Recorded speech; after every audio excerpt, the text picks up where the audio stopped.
მოდი ჯოპიორში პაპუაშვილს უპასუხოთ, ახლა ძალიან ის არის რა, ხიმილის მომგვრელია მისი ეს განცხადება, ადამიანი, რომელიც ერთი კაცის თუ ხელფასია საუბარი და ანაზღაურებაზე, ერთი კაცის მონობაში და ამ ადამიანის ყველა სურვილის ასრულებაში იღებს ხელფასს და დაფინანსებას, ახლა ამ ადამიანისგან სხვის ხელფასზე და დაფინანსებაზე საუბარი მართლაც ღიმილის მომგვრელია, სხვა თუ არაფერი და ზოგადად ოცნება კიდევ რაში იღებს დაფინანსებას, ესეც კიდევ ერთხელ შევახსენოთ, ხო, ჩვენს მოქალაქეებს რაში იღებს და ზოგადად პარლამენტის თავმჯდომარე რო ხარ პირველ რიგში საქართველოს კონსტიტუციის დაცვა გევალება და ეს არის შენი მთავარი საქმიანობა და ამ დროს კონსტიტუციას არათუ იცავ, არამედ ფეხქვეშ თელავ და მთლიანად ღალატობ იმ ძირითად მუხლებს, რაც არის ამ კონსტიტუციით გათვალისწინებული, დავიწყოთ ევროპული მომავლის და ევროატლანტიკური მომავლის უზრუნველყოფით და დავამთავროთ ზოგადად ადამიანის უფლებებით და კანონის უზენაესობის სრული და უხეში დარღვევით. ეხლა ეს ადამიანი რო სხვის ხელფასზე საუბრობს, თან დავაფიქსიროთ და ესეც რომ არაღებულ ხელფასზე ჩვენ არც ერთ დეპუტატს არც ერთი თეთრი სადეპუტატო უფლებების განხორციელებით არა აძლევდით. არა უღეთია ჩვენ არ ვაძლევდით. ჩვენ არ ვაძლევდით რა არც მოგვითხოვია და არც ავიღებდით ამას. ძალით ჩვენ სხვათა შორის მინდა გითხრათ რომ ეს საკითხი რო იდგა, ეხლა მახსენდება ის პერიოდი, ჩვენი დეპუტატები საუბრობდნენ რომ თუ სადმე რამე ძველი დეპუტატები რომ თუ სადმე ანგარიში არის ჩარჩენილი იქნება იყოს პარლამენტში და მოდი ის ანგარიშებიც გავაუქმოთ რომ ვაიდა შემთხვევით თუ მიზანმიმართულად არ ჩაგვირიცხონ ჩვენი ნების და საწინააღმდეგოდ. ესეც კი იყო. ამაზეც კი იყო საუბარი, იმდენად იყო ჩვენი პრინციპული გადაწყვეტილება. სხვა პარტიების გასვლა თქვენ არ დაწერეთ განცხადებები პარლამენტიდან წამოსვლის შესახებ ოფიციალურად, მაგრამ არც დადიოდით, მაგრამ არც დაწერეთ. რატომ? მე ხა ეს ხო ჩვენ თავიდანვე ვთქვით, ეს იყო ჩვენი სტრატეგიული გადაწყვეტილება. ახლა მათ აი ესე გადაწყვეტეს, როგორც გადაწყვეტეს, აქ მთავარი ეს არ იყო, არც სიების ჩახსნას ძენს და აკლებს რაიმე ტიპის ლეგიტიმაციას და არც ამ სიების არ ჩახსნა. აქ მთავარი იყო პოლიტიკური განაცხადი, ეს პოლიტიკური განაცხადი ჩვენ თავიდანვე გავაკეთეთ და სრულად თანმიმდევრულად მიყვებით ამ გადაწყვეტილებას. როგორც არ ქონია დღემდე ლეგიტიმაცია ამ პარლამენტს, ასე არ აქვს დღეს და ასე არ ექნება მომავალში. ანუ ამ ხრივ ჩვენ არაფერი შეგვიძლია და აქ ნახავთ თქვენ ახლა ეს სიახლეც არაფერი არ არის, ხომ მდინარეზე გამოვიდა და თქვა რომ როგორც განსაკუთრებულ სიახლეთ გაასაღა რომ თითქოს აი გახარიას დეპუტატებს შეუწყვეტენ უფლებამოსილებას. ახლა ეს პროცედურულად ასეა გათვალისწინებული და არც ჩვენ არ გქონდეს სხვა რამის მოლოდინი, ხო? ანუ სიურპრიზი და სიახლე ამაში არაფერი არ არის. სიას არ ხსნით და ამის ნიშნავს შემდეგი 12 გახდება. ხო, შევა და შევა. ანუ ნახეთ, ანუ შეუწყვეტენ უფლებამოსილებას, მე ნახე, შეუწყვეტენ უფლებამოსილებას, შეუწყვეტენ. არ შეუწყვეტენ, ნუ შეუწყვეტავენ. ანუ შეიყვანენ ახალ 12-ს, შეიყვანენ, არ შეიყვანენ, ნუ შეიყვანენ. აი ესეთი დამოკიდებულება აქვს. ანუ ჩვენ საერთოდ არ გვინდა პარტიის დაფინანსებას როგორც ხვდები, ხო? ხო, პარტიის დაფინანსება ეს არის ჩვენი მოქალაქეების მიერ მონიჭებული, ასე ვთქვათ, მიღებული გადაწყვეტილება, რომ ჩვენი პარტია გამჭვირვალედ ბიუჯეტის ფულით, ხალხის მიერ გადახდილი ფულით ფინანსდებოდეს. მაგრამ ჩვენ განსხვავებით სხვა პარტიებისგან, სხვა არანაირი შემოსავლის არ გაგვაჩნია, არც ოლიგარქები გვაფინანსებენ, არც ბანკირები და არც რაღაცა ძლიერი ფინანსური ჯგუფები და გავლენიანი ჯგუფები და ჩვენ მხოლოდ ვართ დამოკიდებული ჩვენი მოქალაქეების მიერ გადახდილ ასე ვთქვათ გადასახადებებზე და შემოწირულობებზე. ეს არის ჩვენი პარტიის მთავარი ასე ვთქვათ დაფინანსების წყარო და ეს არავის დასაყვედრებელი არ არის, მოდი ესე ვთქვათ რა. აქ ოცნება და პაპუაშვილი და მდინარეზე კი არ წყვეტენ რამე იყოს, ამას ქართული ხალხი წყვეტს და ეს საქართველოს ბიუჯეტით არის გათვალისწინებული, მაგრამ კიდევ ვიმეორებ, არავის არ შეეშალოს და არაურიოს დეპუტატის ხელფასი და პარტიის დაფინანსება. ეს ორი სრულიად განსხვავებული რამეა და ჩვენც არც ერთ დეპუტატს არც ერთი თეთრი არ აუღია მიუხედავად იმისა, რასაც ამბობს პაპუაშვილი, ჩვენ არ ვაძლევდითო. რომც მოეცეთ, ამაზე მაინც ყველა უარს იტყოდა. ესეც დავაზუსტოთ და გავიხსენე მე ის ამბავი, როდესაც სახელმწიფო ანგარიშებზე უარს არ ამბობთ სხვა პარტიებისგან განსხვავებით, მიუხედავად იმისა, ამ არჩევნების შედეგებს არ აღიარებთ. არაღიარებული არჩევნების შედეგებით გეძლებათ ეს დაფინანსება, ხო? გეძლევა, იმიტომ რომ ჩვენ ნახეთ, ჩვენი მთავარი მიზანი შედეგებს არ აღიარებთ, ამას ეს კოლიზია არის ასე ვთქვათ. ნახეთ, ჩვენი მთავარი მიზანი არის, რომ ჩვენი პარტია გაძლიერდეს, იყოს დამოუკიდებელი ევროპული ყაიდის, ევროპული ასე ვთქვათ, ღირებულებების პარტია, რომელსაც გამჭვირვალობა იქნება ძალიან დიდი მნიშვნელობის მქონე ღირებულება და ამიტომ ჩვენთვის მნიშვნელოვანია, რომ ჩვენ ერთხელ და სამუდამოდ ამ ქვეყანაში შედგეს ისეთი პოლიტიკური ორგანიზაცია, პოლიტიკური გაერთიანება, რომლის მათ შორის ფინანსებიც იქნება სრულად გამჭვირვალე. როცა ფინანსებზე ვსაუბრობთ, ჩვენ ასევე გავიხსენოთ, რამდენად დიდი იყო სხვაობა ასე ვთქვათ, თანხებს შორის, რასაც პარტიები მათ შორის ოფიციალურად გაცხადებულად ხარჯავდნენ წინასაარჩევნო პერიოდში. ეს არის ძალიან დიდი სხვაობა, რადიკალურად დიდი სხვაობა, მაგალითად ჩვენსა და ოცნებას შორის, ჩვენსა და ახლებს შორის და ასე შემდეგ, ჩვენსა და ლელოს შორის და ყველა სხვა პარტიას შორის. ამიტომ ეხლა ნუ რა დაგვაყვედრის, ასე ვთქვათ, ამ პარტიულ დაფინანსებას, რომელიც კიდევ ვიმეორებ, არის ჩვენი მოქალაქეების მიერ მიღებული გადაწყვეტილება, რომ ჩვენ დიახ უნდა გავძლიერდეთ და შევდგეთ დამოუკიდებელ ევროპულ პოლიტიკურ გაერთიანებად. კი ბატონო, მაგრამ ამის პარალელურად, გარდა იმისა, რომ თქვათ ხსიას ახსნით და პარლამენტიდან რაღაც თქვათ გამოსვლაზე არ წერთ განცხადებებს, პარალელურად ამბობთ, რომ ემზადებით ადგილობრივი არჩევნებისთვისაც. ეს კიდევ დამატებით კითხვებს აჩენს თქვენთან დაკავშირებით, რომ თუ არის ეს ბოიკოტი, არ აღიარება ამ სისტემის არჩევნების, თუ ამბობთ, რომ რაღაცა ივანიშვილმა გააუქმა ამ ქვეყანაში არჩევნები 2025 წლის არჩევნებით, გაუქმებულ არჩევნებში რაღაცა იღებთ მაშინ მონაწილეობას, ანუ თუ ის არჩევნები გაყავდა, იგივე სისტემით ჩატარდება ეს არჩევნები, ანუ რა აზრი აქვს ამ არჩევნებში მონაწილეობის მიღებას. ამით ხო არ აღიარებთ, რომ ეს სისტემა მუშაობს და შესაბამისად ლაპარაკი რომ რაღაც ყავდება და ასე შემდეგ, შეიძლება არც არის სიმართლე. ხო, ვიღაცა შეიძლება ეს არგუმენტი თქვენს საწინააღმდეგო შემოაბრუნოს ოპოზიციის საწინააღმდეგოდ, პროტესტის თვის დარტყმის მიყენება ხო არ ხდება ამით, რომელიც ასევე დგას ამ არაღიარებაზე და ლეგიტიმაციაზე და ხო არ ეუბნებით ამით პროტესტის მონაწილეებს, რომ იცით რომ აზრი აღარ აქვს ქუჩაში დგომას და მოდით ისევ ამ თუნდაც გაყალბებულ არჩევნებში მივიღოთ მონაწილეობა 1-2 ადგილი მაინც გვერდება საკრებულოში.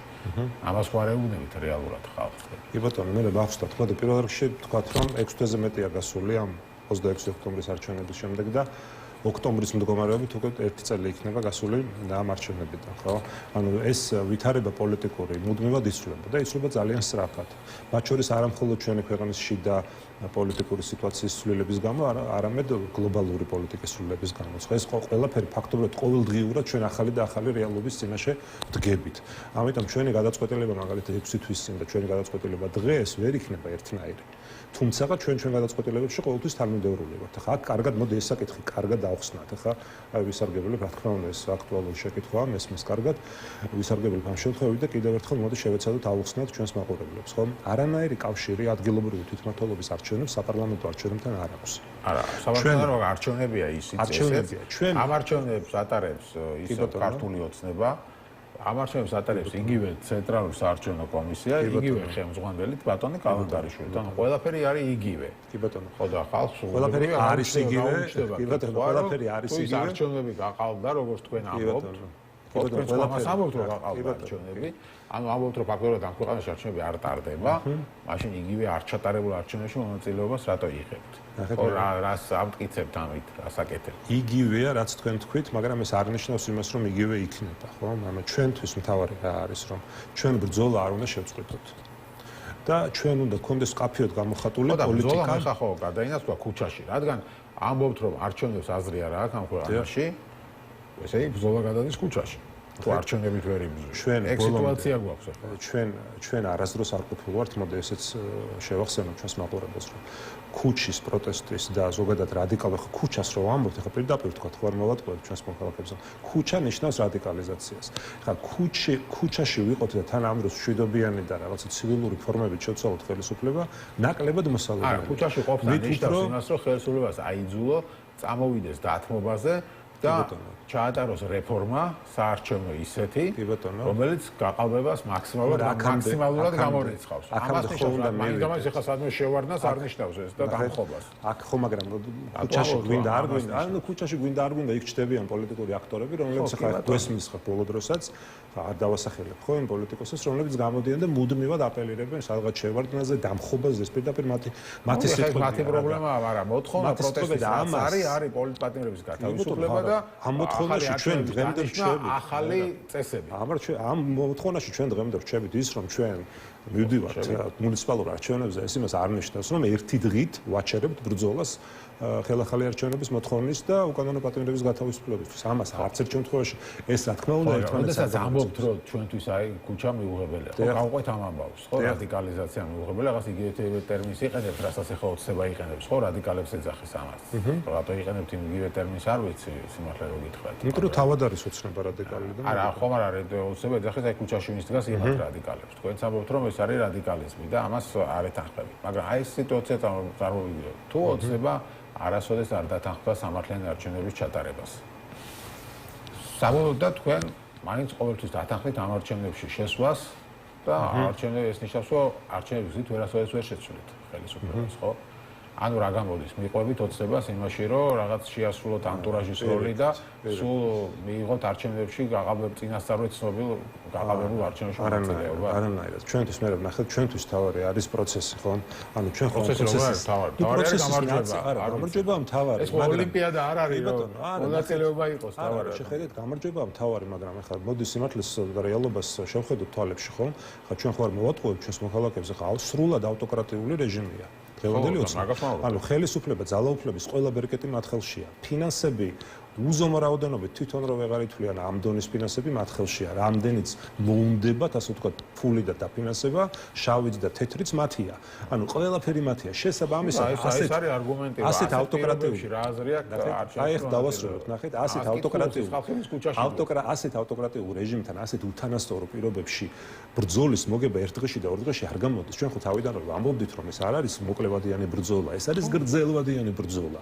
და ახლა ჩვენ როგორც პოლიტიკურ პარტიას გვაქვს უნარი რომ ცოტა შედარებით გრძელვადიანად დავინახოთ ის მოვლენები, რაც შეიძლება ამ ქვეყანაში განვითარდეს და მუდმივად კიდევ ვიმეორებ, ჩვენ ქუჩის პროტესტის მშვიდობიან ნაწილში დღემდე ვართ და ხვალაც ვიქნებით და არც ერთი დღით ამ პროტესტს არ დავტოვებთ. უბრალოდ ჩვენ თვლით რომ აი ხო არის ეს კითხვა თქვენს და ყველა ჟურნალისტი კითხულობს, აბა სად არიან პოლიტიკოსები? ნახსოვს თქვენ გადაცემაში რამდენიმე ჯერ დაგისვა. სად არიან? ანუ პოლიტიკოსები ფაქტობრივად სამწუხაროდ ისე მოხდა აი ამ 6 თვის განმავლობაში, რომ რეალურად რომ ვთქვათ რომ ახლა განსაკუთრებულ როლს თამაშობენ იქ ქუჩის პროტესტში. ვერ თამაშობენ, იმიტომ რომ პოლიტიკა ფაქტობრივად აღარ არსებობს. რომ არა ჩვენი პარტნიორების ხარდაჭერა და ნუ რა თქმა უნდა მათ შორის ჩვენი პოლიტიკოსების და პოლიტიკური პარტიების მუშაობა საერთაშორისო ასპარეზზე და ქუჩის პროტესტი ჩვენი შედეგებიც არ გვექნებოდა რაც გვაქვს, ხო? ამიტომ ჩვენთვის მთავარი არის რომ ჩვენ ამ ბრძოლაში დავრჩეთ, არც ერთ შემთხვევაში ეს ბრძოლის ველი არ მივატოვოთ, ჩვენი მოქალაქეები არ დავტოვოთ ოცნებასთან პირისპირ მათი პროპაგანდის და მათი გავლენის ქვეშ პირისპირ და მარტო არ დავტოვოთ და შევიდეთ ამ ბრძოლაში. მესმის რომ ეს არის ხანგრძლივი, მესმის რომ ეს არის უთანასწორო, არათანაბარ პირობებში გამართული ბრძოლა, არასამართლიანი ბრძოლა, მაგრამ არ მაქვს მე პირადად იმის იმედი რომ ხვალ ოცნება ჩაატარებს სამართლიანად. რომ მაგალითად იმის გამო რომ ხალხი ვინც ახლა საპროტესტოდ არის განწყობილი, ვინც ქუჩაში გამოდიოდა, შეიძლება დღეს იმდენი არ გამოდის, მაგრამ იმ ხალხს პროტესტი არ გაუქრა, ხო? უბრალოდ იმედი დაეკარგათ, ხო, რაღაც წარმატების. არ ამგონი ახლა მათ იმის იმედი დაუბრუნდეთ, რომ არჩევნები შეიძლება აქ რაიმეს შეცვლა. ხო არ ფიქრობთ, რომ ეს ხალხი არ მივა საპროტესტოდ განწყობილი ხალხი არჩევნებზე და თქვენ უბრალოდ იმ ბეხმას რაც კი ვერ აიღებთ, რაც ბოლო არჩევნებზე აიღებთ. მიუხედავად იმისა, იყო თუ არა გაყალბება ამ არჩევნებზე, თქვენ რაღაც ხმების რაოდენობა აიღებთ, ხო?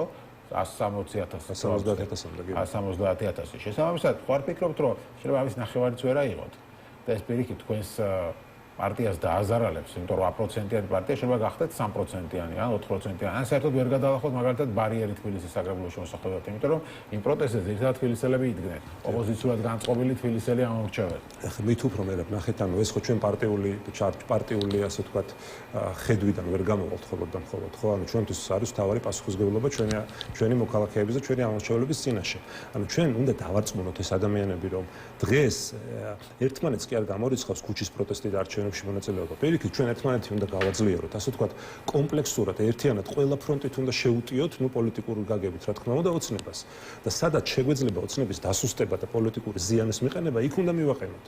გასაგებია რომ ქუჩა ეფექტურია, მაგრამ ეს გრძელვადიანად სამწუხაროდ თუ მით უმეტეს შედეგებს გადავხედავთ, რასაც მივაღწიეთ, ძალიან ბევრ ამის მივაღწიეთ, განსაკუთრებით სანქციების კუთხით და ჩვენი არაღიარების კუთხით და არალეგიტიმურობის კუთხით, მაგრამ ეს ხო არ არის საკმარისი. ვითარება იცვლება, მათ შორის იცვლება ძალიან სწრაფად. და ამიტომ ჩვენ ვთვლით, რომ პასუხისმგებლობა პოლიტიკური მოგვიწოდებს იმისკენ, რომ დიახ, ჩვენ მოვემზადოთ არჩევნებისთვის. გვესმის, რომ ეს არ იქნება სამართლიანი არჩევნები, არ იქნება თავისუფალი არჩევნები, მაგრამ ეს არ ნიშნავს იმას, რომ ჩვენ ამ ბრძოლის ველიდან უნდა გავიქცეთ. ამას ვერ დაუშვებთ და არ დაუშვებთ. რამდენიმე ქალაქიც რომ მოვიგოთ, აი რამდენიმე ქალაქშიც რომ გამოვტაცოთ ხელისუფლება ოცნებას, ეს რომ იქნება ამ ავტოკრატიული რეჟიმის ყევის დასაწყისი. აი თქვენ მარტო ახლა ამ არჩევნებზე კი 8% იყო ხო თქვენი შედეგი პროცენტი? 8%-იანი პარტიამ როგორ უნდა გამოსტაცოთ რომელიმე ქალაქში მართლობა. თუ სხვა პარტიები არ მიიღებენ მონაწილეობას, არ გამოურიცხავთ, რომ სხვა პარტიები არ მიიღებენ. ახლა ჩვენ ხედავთ ლევოს პოზიციას, რომელიც ბოლო პერიოდში ფაქტობრივად უკვე თითქმის იგივეა, რაც ჩვენი იყო აქამდე, ისინიც ამბობენ, რომ ისინიც არ გამორიცხავენ და დიდი ალბათობით ჩვენ ხედავთ, რომ მიიღებენ მონაწილეობას ადგილობრივი თვითმმართველობის არჩევნებში და ნახოთ, ახლა არც იმის არ გამორიცხავს, სხვა პარტიებმაც მიიღო მონაწილეობა. ჩვენთვის თავი არის ის, რომ ჩვენ არ ვალავთ ხო ამას, ანუ ჩვენ ხო რაღაცა მიპარვით არ მივდივართ ამ არჩევნებთან და რაღაცა ქარაგმებით არ ვსაუბრობთ. ჩვენ პირდაპირ ვამბობთ, რომ არჩევნები მიუხედავად იმ სიმძიმისა, რაც არის, მიუხედავად არათანაბარი პირობებისა და არასამართლიანი გარემოსი, მაინც რჩება ერთადერთ ბერკეტად ხელისუფლების ცვლილების, როგორც ადგილობრივ დონეზე, ასევე ეროვნულ დონეზე. ეროვნული დონეზე ცვლილებისთვის ჯერ ადრეა, სანამ არ დაინიშნება საპარლამენტო არჩევნები, მაგრამ რადგან გვიწევს მუნიციპალური არჩევნები, ამიტომ გვინდა იქ შევიდეთ და იქ მოვუგოთ, იქ დავამარცხოთ, სადაც შევძლებთ. ანუ როგორ ვთქვათ, მე რა დიდი ომია მოსაგები, ხო? რა გაგებით? ანუ იმ გაგებით, რომ ეს რეჟიმი, რომელიც უკვე ფაქტობრივად მოღალატე რეჟიმად ჩამოყალიბდა, რაღაცნაირად ამ რეჟიმს გამოვტაცოთ ხელისუფლების ბერკეტები, მართლობის, ასე ვთქვათ, ბერკეტები ხელიდან. და ამ ომს ვერ ვიგებთ, პირდაპირ ვთქვათ, ვერ ვიგებთ. ძნელია, რთულია, იმიტომ რომ ძალიან დიდი კონსოლიდირებულია დიდი ძალაუფლება მათ ხელში და ამიტომ პატარა გამარჯვებებისთვის მაინც ხონდა მოემზადოთ და ეხლა რას ნიშნავს რომ ამ პატარა გამარჯვებებზეც რაც არის თბილისის მოგება, ქუთაისის მოგება უარი ვთქვათ და მხოლოდ ქუჩის პროტესტით შემოვიფარგლოთ და ვიმეორებ ჩვენ ვჩებით იმ პროტესტის ნაწილად სანამ არ დაინიშნება ხელახალი არჩევნები მაგრამ მუნიციპალურ არჩევნებზეც მივდივართ. ეს არის ჩვენი თანამედროვე გადაწყვეტილება, ხო, როცა ვამბობთ, რომ აი ბოლოს მივიღებთ გადაწყვეტილებას. ეს საერთოდ ზოგადად ყველაფერი შეიძლება შეიცვალოს, იმდენად ბევრი რამე იცვლება ხა ამ ქვეყანაში და მსოფლიოში, მაგრამ როცა ვამბობთ, რომ ემზადებით, ნუ ეს ნიშნავს იმას, რომ ჩვენ გვაქვს გადაწყვეტილება. მადლობა დიდი გიორგი შარაშიძე, გახარია საქართველოსთვის წევრი არის ჩვენი სტუმარი.